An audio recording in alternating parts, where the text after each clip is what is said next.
During the pandemic, we've heard a lot about how clinical trials work. Some people get a vaccine while others get a placebo. Researchers then compare the groups to see how effective the treatment is.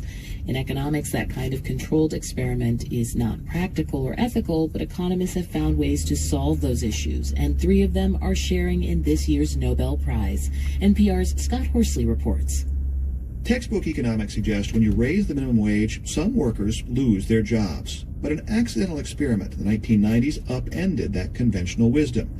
New Jersey raised its minimum wage, while neighboring Pennsylvania did not.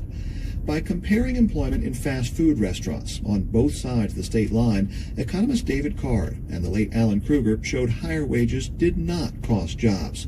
It was a milestone of empirical research, although Card jokes minimum wages barely budged for another decade. And so we always assume that our work had completely stopped all progress for the minimum wage.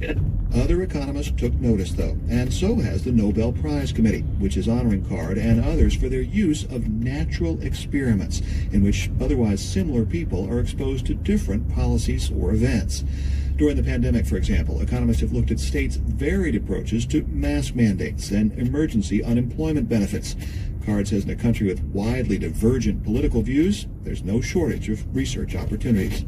I do sometimes tell graduate students that crazy political regimes have a lot of disadvantages, but one advantage is that they do create very good conditions for trying to do a causal analysis. Card, who teaches at Berkeley, shares the Nobel Prize with 2 other economists, Joshua Angrist of MIT and Ido Embens of Stanford.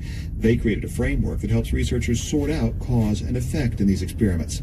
The Nobel Committee says the 3 men's work has completely reshaped empirical research and shown that it's possible to find answers even without a controlled clinical trial.